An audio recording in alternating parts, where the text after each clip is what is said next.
Queridos compatriotas, hoy, cuando el ministro británico para América Latina y el Caribe afirma, en base a importantes informes de inteligencia, que el 80% de la cocaína que se consume en Europa transita por los puertos ecuatorianos, en mi calidad de alcalde de Guayaquil, no puedo callar. Lo que se vive en Ecuador es dramático, pero todavía puede alcanzar niveles mucho más terroríficos. Hay cosas que los gobiernos de Estados Unidos y de Europa deben saber, que los ecuatorianos deben conocer.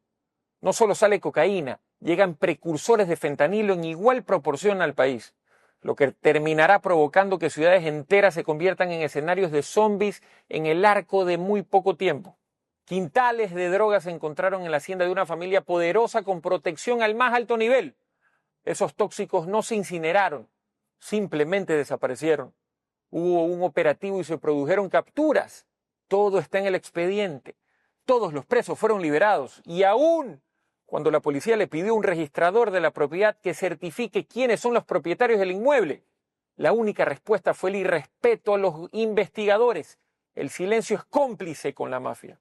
Las alianzas de la narcopolítica se entrelazan con el terrorismo. Llegaron al extremo de intentar convertir a Guayaquil en Damasco. Pusieron bombas en sectores de alto tránsito ciudadano.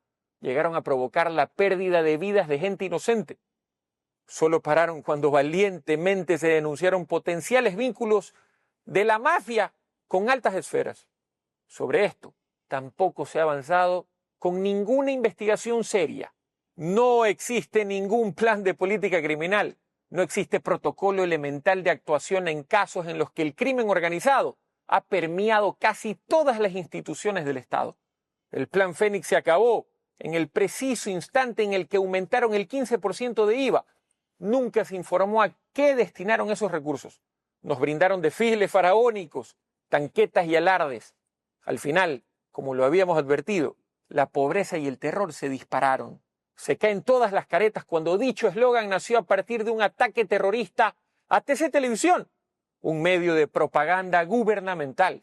Pero curiosamente el mismo régimen no se presentó a las audiencias en España para evitar que el principal sospechoso quede en libertad.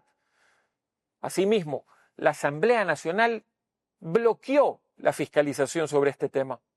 Todos los asambleístas de ADN es el mismo medio público que se dedicó sin pudor alguno a decir que las señas amenazantes de un mafioso serbio defendido por la cónyuge del actual presidente de la Judicatura contra un juez antimafia, quien tuvo que renunciar, no eran tales. El presidente de la República públicamente dijo que no podía garantizar que la mafia no lo asesine al juez. El juez, antes, hizo públicos audios en los que era presionado por la mano derecha del mismo titular de la Judicatura para que libere al criminal serbio. Pedido en extradición por Austria. Si el Plan Fénix nació para combatir el narcoterrorismo, pero no avanza ninguna investigación en casos como Cachorro, Blastio, Porsche, entonces todo es una gran farsa. Si el Plan Fénix nació para combatir el narcotráfico, pero el gobierno se empeña en dilatar el juicio político contra Mario Godoy, cuyo hombre de confianza llamaba a presionar a jueces para que dejen en libertad a un peligroso mafioso, entonces queda claro que este proyecto no pasó de ser otra burla al país entero. No hay ningún combate serio al lavado de activos. Es la última fase en la cadena de valor del narcotráfico. Galamedios y la libertad no son de intereses de la UAFE. Parecería que lo único que importa es allanar para amedrentar a todas las voces incómodas al gobierno. Pero la lucha real contra la criminalidad organizada no la vemos por ningún lado. Se persigue a los periodistas. Se intenta desde el gobierno crear nuevas normas para amordazar más a la prensa, ignorando la línea jurisprudencial de la Corte Interamericana, que es de obligatorio respeto por parte del Ecuador. ¿Por qué? Porque no quieren que se investigue, no toleran que se sigan haciendo públicos actos de corrupción que no pueden tapar más. No pueden tapar más, como el de Progen, como el de Austria Technical Management o el de Helfert. Duele saber que tenemos ciudades en las que la tasa de criminalidad supera los 335 asesinatos por cada 100.000 habitantes. Duele saber que nos han convertido en una sociedad medieval. La salud de la ciudadanía no le interesa al gobierno. Fruto de su irresponsabilidad y nula gestión del conflicto social, se desató el contagio de tuberculosis en una cárcel y hoy Guayaquil corre el riesgo de que esta enfermedad se propague. Ya hay un caos en el hospital de infectología donde ni siquiera existen tanques de oxígeno para los casos que se multiplican. Y también hay alertas de contagios de lepra. Hemos llegado al extremo de tener filtraciones alarmantes de aguas servidas en el área de endoscopía del Hospital Abel Gilbert Pontón, una zona crítica que no puede estar contaminada de ningún modo. Nuestros médicos, enfermeros, personal sanitario no tienen insumos básicos ni para suturar una herida leve. Hay déficit en personal, no se invierten en medicinas, no permiten importar insulina, no invierten en equipos, menos en infraestructura y sin embargo, el relato estatal nos quiere hacer creer que los responsables son los pocos trabajadores que tenemos, que laboran en un clima de guerra, con sueldos de hambre y en condiciones deplorables. Con relación a policías y militares, los reportes de bajas entre sus filas son reiterados. Se los envía a territorios controlados por el crimen organizado, sin siquiera tener chalecos adecuados para precautelar sus vidas. Todo es un chiste para el poder, todo es dolor para los más débiles.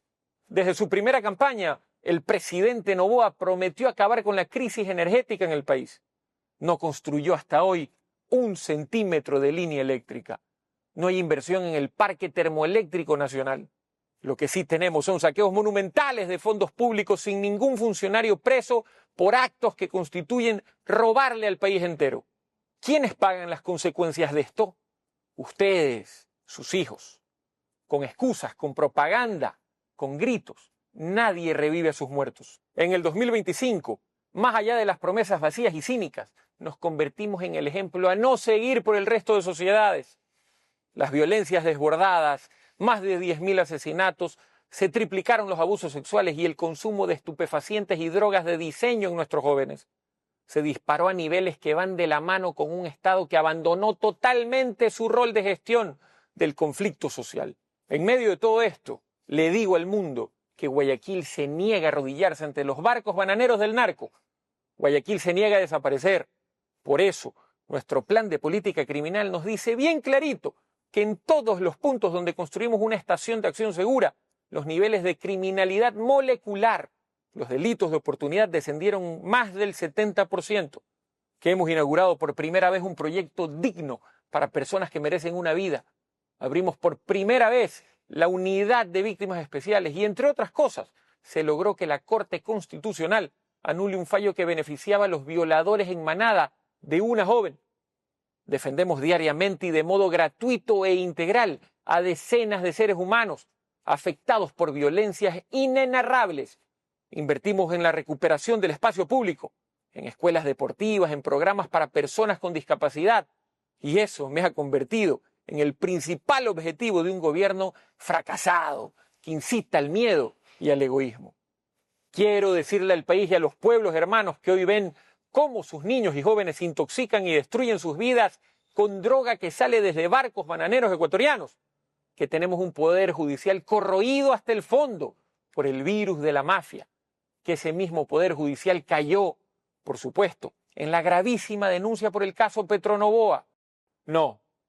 No es cierto que los denunciantes no se presentaron a reconocer sus firmas, lo hicieron, pero luego recibieron amenazas, presiones criminales y la Fiscalía, pese a la contundencia de los indicios recabados, miró para otro lado. Como alcalde de Guayaquil, con una gestión menor a 3 años, me siento contento porque jamás les he fallado, porque he sido siempre leal a mi palabra, porque no paramos de trabajar por la gente que realmente sufre las consecuencias de un gobierno sin otra brújula que no sea el odio, la mentira y la ambición a desmedidas. Este fin de semana volveré a estar en Quito en una audiencia por un caso circense, en el que lo único que hace el gobierno del señor Noboa es atacarme con tristes y penosos alaridos, con cientos de personajes anónimos pagados con fondos públicos, en un linchamiento mediático burdo promovido desde el mismísimo Estado por un supuesto delito que en una sociedad mínimamente justa debería tener a su hermano en el banquillo de los acusados y de ninguna manera a alguien a quien él, en sus delirios, ve como una amenaza a su desastroso régimen. Yo soy culpable de creer en lo que creo. Sostengo que el país necesita un plan de política sanitaria, un plan de política ambiental. Necesitamos invertir en profesores y médicos, en arte y cultura, en bienestar animal, en parques y teatro, en espacios para el deporte, en generación de nuevos conocimientos, en agricultura, en tecnologías, en agencias especializadas en combate al crimen organizado, en periodistas que puedan investigar y opinar con la garantía que no serán asesinados ni encarcelados, en un país en el que los niños puedan convertirse en adultos sanos y no en futuros presos con tuberculosis. Iré a una audiencia porque para el gobierno de Daniel Noboa soy culpable de ser una amenaza para su reino del terror, para su patética gestión. El país necesita urgentemente unidad. Es el momento de que la ciudadanía reflexione sobre si perseguirme por hacer obras que el gobierno no hace va a cambiar la inseguridad y los secuestros, el desempleo o la crisis hospitalaria. Yo no puedo rendirme, soy hijo de una ciudad que nunca le tuvo miedo a piratas ni a degenerados de baja ralea. Lejos de callarme, a mi retorno a Guayaquil, visitaré las principales embajadas para exponerles con documentos la verdad sobre el narcotráfico y los puertos, sobre el crimen organizado y el poder judicial, sobre la mafia y el poder político en el Ecuador. No, señor Noboa, aquí nadie se va a poner de rodillas ante usted. Es obvio que usted no sabe lo que está ocurriendo en el país porque no vive en el Ecuador, pero los niveles de repudio a su gestión crecen día a día. El análisis de los comités barriales, sindicales, estudiantiles, feministas, ambientalistas a sus promesas incumplidas se intensifica. Yo no puedo callarme porque Guayaquil me eligió para defenderla, para ser valiente, y voy a morir de viejo, siendo digno hijo de un pueblo que no conoce la palabra rendirse. Sigamos resistiendo. Esta nube de tragedias y este gobierno patético no serán eternos.